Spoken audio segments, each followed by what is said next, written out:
นี่นั่งอยู่ในห้อน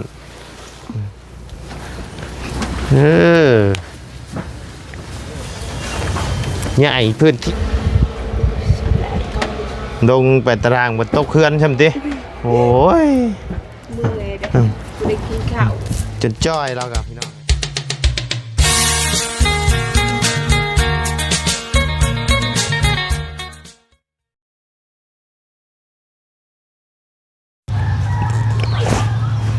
กับทักทายสบายดีเนาะพ่อแม่พี่น้อง FC เบิร์ดสู่คู่สู่คนบ่ว่าสิอยู่ในและต่างประเทศก็ยินดีต้อนรับเข้าสู่ช่องบ่ไล่พาลุยคือเก่าพี่น้องพบเจอกันมื้อนี้ก็อยู่ทางบ้านน้องน้ำคือเก่าคือเดิมพี่น้องแต่ว่าทางบ่ไล่สิเข้าไปหาทาง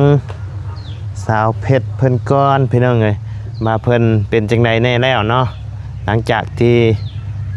กินหืดกินยาไปแหละไข้แน่ละบ่เนาะพี่น้องเป็นไข้2-3 มื้อแล้วดีขึ้นนะบ่เนาะก็เบิ่งก็คือสิยังบ่ปานไรดอกพี่น้องเห็นยังนอนอยู่เนาะไปเดี๋ยวเข้าไปเบิ่งไปชมนำกันเลยเห็นทางน้องน้ำเพิ่นมาเยี่ยมอยู่พี่น้องพอดีน้องน้ำเพิ่นอยู่นี่ก็เลยบ่ไล่ก็สิถือโอกาสเข้าไปหาทางน้องน้ำเพิ่นอยู่นี่กับสาวเพชรเพิ่นเลยเนาะพี่น้องไปเดี๋ยวเข้าไปหานำกันเลยเนาะไปพี่น้องเดี๋ยวขึ้นไปเบิ่งสาวเพชรเพิ่นอีกรอบก่อนพี่น้องมาเป็นจังได๋โอ้เหยียบบ่ถึกขันมันไหลแล้วบาดนี่เอาขึ้นเฮือนเด้อเนาะอะไรเลยคลำบ่แม่ว้าวดีเหยาะข่อยนั่นนี่ข่อยตกใจได้ข่อยเนาะยังนอนอยู่นี่เนาะเอาสบายดีเด้อเป็นอะไรใครแน่ล่ะบ่ยังเมื่อยอยู่ลุกนั่งได้ล่ะบ่บัดนี้ลุกนั่งไล่บ่มื้อนี่บินหัวนิดหน่อยบินหัวนิดหน่อยภาษาไทยก็มาบัดนี้เนาะแสดงว่าสิใครแน่แล้วซะเนาะเนาะภาษาไทยก็มาแล้วบัดนี้กินข้าวแล้วบ่มื้อนี้ยังเอาชื่อปิ้งหมูมาฝาก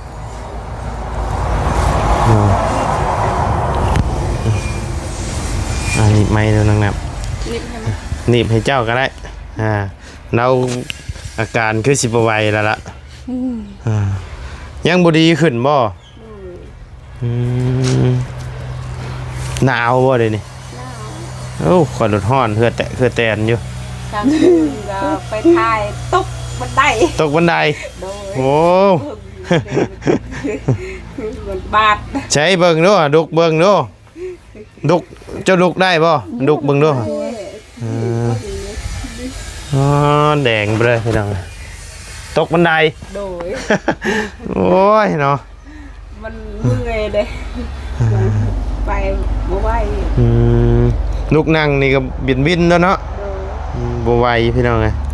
น้องน้ำมาเผาอยู่พี่บ่คืนนี่นะบ่หาสิมาเยี่ยมบ่โดยจะมาเยี่ยมหาสิมาเยี่ยมเนาะเรามาเยี่ยมมื้อนี้บ่ได้ชื่อยามากินบ่ชะชื่อแล้วเนาะเงินบ่เสียงให้เมื่อวาน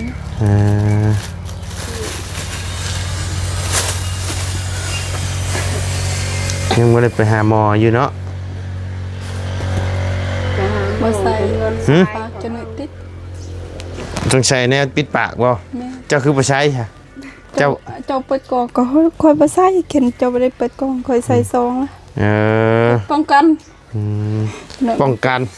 ชีวิตตัวเองเนาะป้องกันชีวิตตัวเองพยายามค่อยก็ปิดคือกันเนี่ยว้าวในนี่แต่มันเบ้าก็ต้องเอาออกก่อนเด้จักสิป้องกันจังไดค่อยก็เมื่อคืนนี่ก็บ่ได้คืนค่อยก็เป็นไข้ไอเจ็บหัวแล้วจองลงมาใส่กระโปรงตาตุบๆเลยกลางเว้นนี่อยู่ได้กลางคืนเฮาไอบ่ฮ้อนหมดตัวฮ้อนบ่แม่นเมื่อคืนนี่ตั้งมันฮ้อนบ่ขนาดข่อยเนาะ2 มื้อเนี่ยบ่ขนาดฮ้อนอยู่ห้องแอร์ข่อยยังฮ้อนข่อยตาจนแดงกลางเว้นโอ้ อ้เจ้าบ่ออกนอนอยู่นอกออกนอนอยู่นอกจังว่าเย็นกว่าไปจักบ่ จังไหนก็ใจอยู่พี่ อืมนอนอยู่แต่ในห้องอยู่มันสิเป็นวินน้ำตัวนี้ก็เป็นง่ายเด้นี่ ยันด ยันดำโอ้ เนาะเป็นไข่อยู่ก็ยังห่วงข่าวอยู่ ำแม่ โอ้ย ไว้ ลุกบ่ไหวเนาะ เสกเด็ดเหยื่อ เบา ดำหมด เอ อื ง มโอ้ยเนาะน้ำยังเห็นน้ำมาไว้อาบบ่ ตัว อืม สุดตัว เออเอามาเช็ดกระโตเนาะอืมเช็ดโตยามฮ้อนนี่น้อย เขาเว่าภาษาลาวเว่าภาษาไทยกันเป็น อ่า คนไทยมาเว่าบ่เป็นอีกภาษาไทยคอยแห่งเต็ก เสร็จตัวดิอ่า ภาษาละเทิงก็มีภาษาลาวก็มีภาษาไทยภาษาหยังก็มีหมด ครบชุด แม่นครบสุด หน่อยไข้แล้วบ่เจ็บคอไข้แน่แล้วบ่ ยัง ยังเจ็บคือเก่าอ่าแล้วคันเฮาบ่ไปหาหืดหาหมอคันไปฮอดมือหมอเพิ่นฉีดหืดฉีดยาให้น่ะก็ไข้อยู่ ฉันมีเงินใครเนี่ยไปอยู่ เจ้าเอาให้เรายืมก่อนบ่ได้บ่ คอยบ่มีเงินข เจ้า นาด บ่มีบ่ อยากซื้อให้สร้างกินก็บ่มียังมี ชื่อหยังให้ช้างกิน เสื้อฮะ ชื่ออาหาร ยังเงินยัง3แสน มีเงินแล้วน่ะ3แส มี น เงินยังอยากซื้อให้สร้างกิน อ่า เข็นบ่ซื้อให้สร้างกิน เพิ่นสิบ่เฮ็ดเฮือนให้ เขาเฮ็ดบ่ไหวก็เมื่อย ต้องเฮ็ดต้องซื้อให้กินน่ะเพิ่นเฮ็ดไว แม่ ๆไวแล้วนี่กะ โอ้ เผาได้อยากขึ้นอยู่ได้ แม่ อยากขึ้นอยู่เลยเนาะใจเย็นๆเห็นเขาบ่ได้กินอาหารเขาเฮ็ดเมื่อยเขาเฮ็ดบ่ไหว คันมื้อใดได้กินอาหารน่ะไว้เนาะ แม่ใครๆเนี่ยเห็นบ่ได้กินอาหาร น้อย เฮาก็คือกันเห็น น้อย เวลาไปเฮ็ดเวียกเมื่อยนี่จำแต่แจว เมื่อยได้ติ เมื่อยนะ เจ้าเดี๋ยวนี้ก็บ่ได้เรื่องแล้วเด้เดี๋ยวตะกี้เรื่องบ่ได้เรื่องคอยบ่ได้ไปเฮ็ดเวียกเก่งคอยไปเฮ็ดเวียกก็เรื่องเก่า บ่ก็กินดีอยู่ดีในแหละช่วงนี้เนาะ ๆแม่น นะ อ๋อ2 เดือนแล้วอยู่ตลอดเฮือ พักผ่อนเนาะ ยังจะคอย ยังเจ้าบ่บัดนี้ เด้อ แล้วทีมงานเวลาทีมงานไม่ได้มาจอยคือเขา จอยคือเก่าคันทีมงานมาแล้วอ้วด แม่น เกี่ยวกันอยู่บ่เกี่ยวแล้วเนาะเพราะว่าผู้นั้นชื่อมาให้ผู้นี้ชื่อมาฝากเนาะ ดู กะ เรียนเนี่ย มีแนวกินชั่วมือบางบัดคันทีมงานบ่เข้ามานี่ก็บางมื้อก็จ้ำแจ่วแล้วเนาะ แม่ก็คือแจวก็ได้จำกินแต่เขา แจ่วก็บ่มีให้จ้ำอีก แม่ ว่าดอ แจวก็บ่มีบ่มีเงินซื้อมาที่ซื้อ จักก็เว้าโคตรแจ่วก็บ่มีจ้ำ เห็นยามเดือน7อึดไปแต่เขาก็บ่มีกิน น้อยให้มันตุ้ยมาแต่ใส่ เดือน8เดือน7ข้าวบ่มีกิน แม่ เดี๋ยวหาอยู่ใช้บัดนี้ ไปหาละมั้ง หาหน่อไม้ขายแล้วก็ซื้อข้าวโลกิน ใครแล้วเฮือนเจ้ามีหลายคนอยู่8-9 คนช่วยกันหา มันบ่คุ้ม มันบ่กุ้มกิน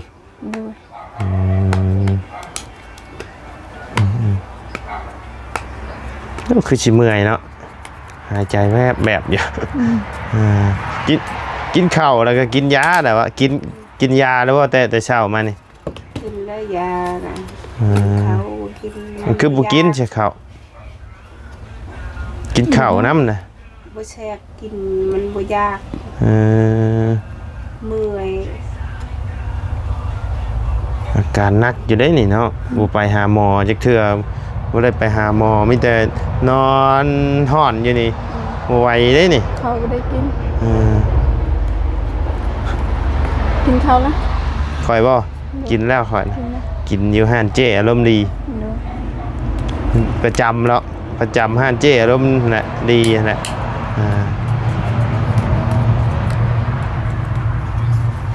คิดว่าใครแน่แหละยังบ่ใครเนาะพี่น้องแม่ตู้เพิ่นไปใช้ซะมื้อนี่ ไปรับจ้างเขา ไปรับจ้างเจ้าอยู่ผู้เดียวมื้อนี่ อยู่กับน้องผู้เดียว อยู่กับน้อง อยู่กับน้องสาว อยู่กับน้องสาว น้องสาวผู้ที่เจ้าว่าไปหาไอ้นั่นบ่หาหน่อไม้ว่านนี่เห็นบ่ ผู้เอื้อยเลยจ้าง เออ ไปผู้ ยังผู้นั้นลูกนั้นน้องล่ะ จะมีน้องจักคนนี่ สองใช่ 3 คน 4ผู้ชาย2ผู้หญิง2 4 คน โดย มีน้อง4 คน เจ้าเป็นลูกกกบ่จัน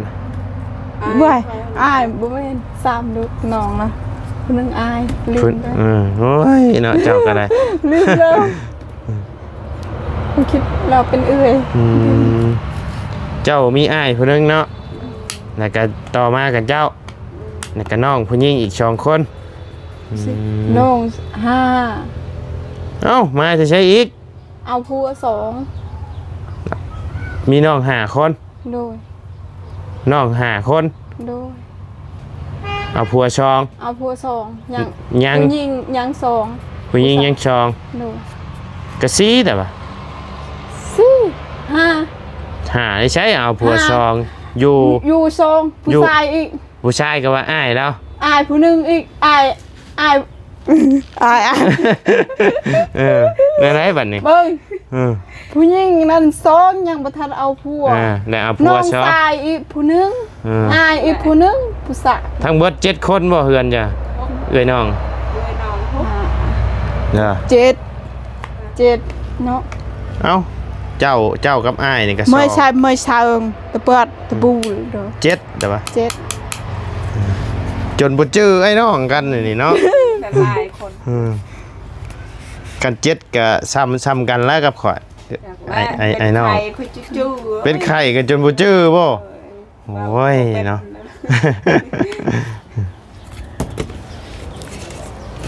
จักมื้อน่ะเป็นมานี่3 มื้อ4 มื้อเลยเนาะ ชื่อมือกับมือนี่ 4 มื้อนี่นะอ๋อเด้อนะเป็นนอนอยู่แต่หม่องเก่านี่บ่ย้ายออกแฮงฮ้อนแฮงสุดลงไปเรื่อยๆแล้วข้าวน้ำก็บ่กินข้าวกินน้ำนำได้บ่ ไม่เบะตั้งใจเดี๋ยวนั้น มีแต่นอนกับนอน ไปเฮ็ดเวียกได้บ่เป็นใคร บ่ก็ออกไปนั่งเล่นนั่งเย็นนี่แหละ ลูบ่ กิน ไหว ข้าวกินน้ำน้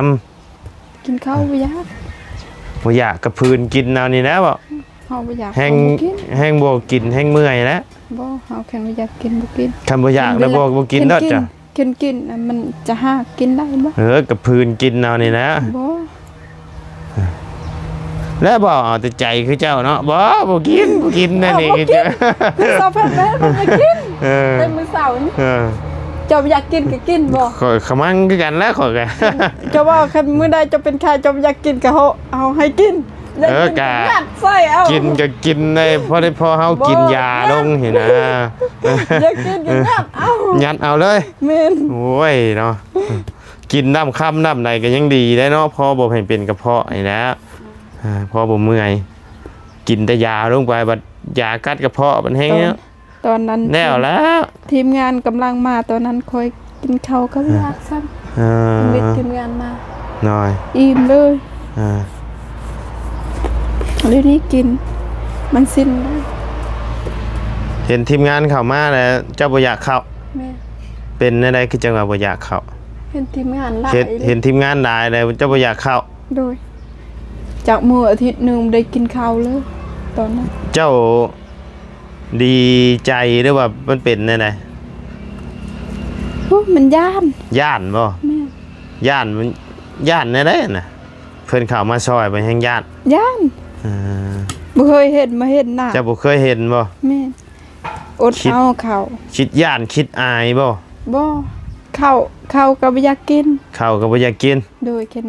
มาทีมงานนั้นมันมือเลยได้กินข้าว เมื่อยนะ าติด เมื่อย ติ ได้ ด ติ โตเฮา47ซื่อๆโต 47 เก่า บัดเดียวนี่ได้ซะ เดี๋ยวนี้50แล้ว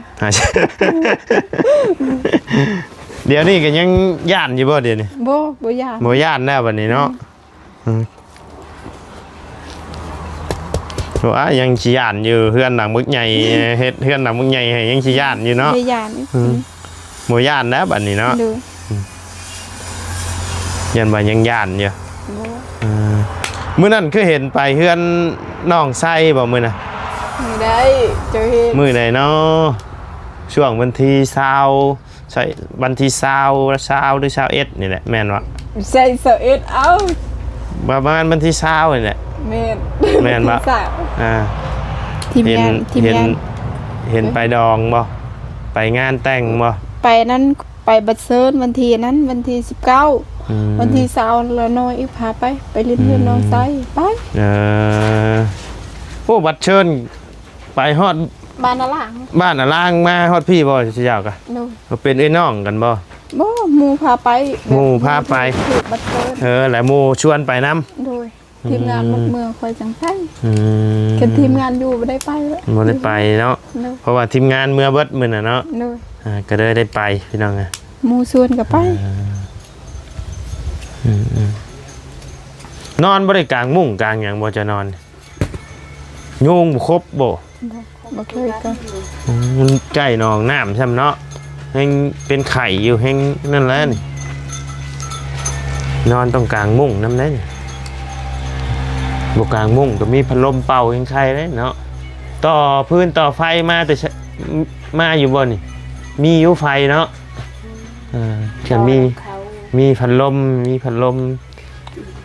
พัดนี่คือสิไข่อยู่ นี่พัดลมแต่เขาบ่ได้จูด เดี๋ยวพัดลมมีคือบุเปิดใช่มันบ่ฮ้อนบ่ มันตายเลยจักมั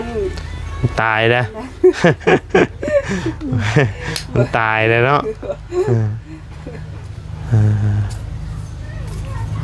พัดลมก็หมดเสียแล้ว มันเสียชีวิตคือคน กันแล้วบัดนี้ ยังอยู่วะเนาะ บ่ได้ยากเอ้ยเงินก็บ่มีคนก็บ่เชียร์ คน สิพาเสียไปใช้ เชียร์แห่งดีนะ ลูกสิอยู่น้ำไผซะ โอ้ยอยู่ก็อยู่นะอยู่กับ ลูกแล้วลูกเจ้าเพิ่นไปใช้ซะเดิ ก็อยู่น้ำพุเขา ลูกเจ้าหั่นนะ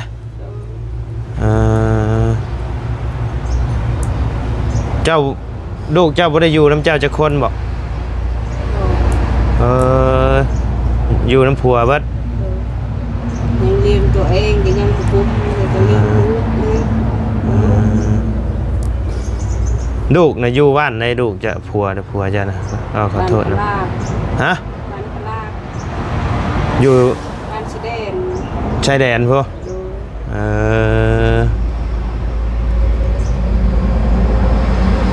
ขอโทษน้ำปะกันตะลนนะบ่ ได้ดนเป็นเดือน งานชีวิตน้ำเดือนนี่บ่ก็เดียวว่าเป็นปีเป็นยังเลยยังบ่ทันฮอดปีเนาะคอยว่า เดือน7เดือน9นั้นก็ปะกัน เดือน7เดือน9 ประมาณนั้นนะ เดี๋ยวนี้เดือนยังแค่เดือนนี้เดี๋ยวนี้เดือน4เนาะโอ้ก็หลายเดือนเติบอยู่ได้7 8 9 10 11 12โอ้4-5เดือนได้มั้งฮอดแล้วเนาะก็แต่ช่วงลำหน้าบ่ พอหุดเข้า ช่วงพูดเข้า แม่นเดือน ช่วงพูดเข้าก็เดือน10เดือน 10บ่ เดือน9เดือน10เดือน11 ประมาณเดือน9นั้นเราปะกัน เดือน9เนาะคิดว่าเอาลูกมาอยู่น้ำลูกบ่ได้อยู่น้ำจะคนเนาะเพิ่นก็มาหาอยู่บ่ลูก ก่อนมา นะ ช่วยได้ไหมไปจะบ้าน บ่เราเลยนะฮะ เฮ้ยเฮ้ยนั่งเลยสัมภาษณ์ตั้งไหนวะ ไผมานำอ่ะแม่บ่ ดู แม่มานำเมื่อบ่บัดนี้ บ่ เอาซะเดี๋ยวให้ทั้งสัพเพชรเพิ่นพักผ่อนก่อนพี่น้องเอ้ยไปสนามไปสบายดีเด้อน้อยกินข้าวกินน้ำเนี่ยได้เฮ้ย ไปเลยสลบขอไปได้เห็น สลบบ่ออกมานอนอยู่นอกเย็นกว่าประจักพอคนมาเพิ่นแนมเห็นนะ นายมาอันนัวนั่น คอยมาย้าย ให้น้องมาย่ายบ่ มาย่ายอน นี่ให้ไอ้สนามหา มาอยู่นั่น โอ้ยเนาะ ชนะ พี่น้อง เลยบ่ เอาคอยชอยชมเพิ่นนะชมเพิ่นออกมานอกพี่นี่ออกมานอกนี่เย็นออกมานอกนี่นั่งอยู่ในห้อน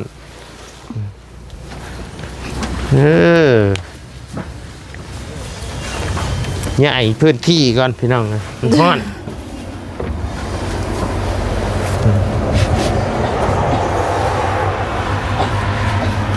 นอนอยู่นอกนี่ยังเย็นกว่าได้เนาะ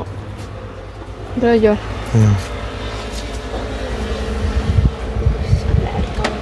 ดงไปตารางบนโต๊ะเคลื่อนใช่ไหมติโอ้ย เมื่อยเด้อได้กินข้าว จนจ้อยเรากับพี่น้องไงตะกี้เราอ้วนเลยตะกี้ มาเนาะ เดี๋ยวนี้เดี๋ยวนี้จ้อยแล้วบัดนี้ ได้หุ่นก็ได้แล้วหุ่น ได้หุ้นแล้วบัดนี้ได้หุ้นแล้วบัดนี้ไปชาน้ำนั่งน้ำไปให้เพื่อนพักผ่อนก่อนพี่น้องไงเอาซะโอเคสำหรับพ่อแม่พี่น้องเนาะสำหรับคลิปนี้ทางบ่ได้ก็จะได้ขอจบคลิปลงไม่เพียงสำนี้กันเด้อพี่น้องเด้อขอบคุณพ่อแม่พี่น้องและ FC เนาะที่เข้ามาติดตามสบายดีเด้อน้องน้ำเด้อโดยไปพี่น้องเลยสำหรับคลิปนี้ก็ล่ำลาแล้วพี่น้องสบายดีเด้อไป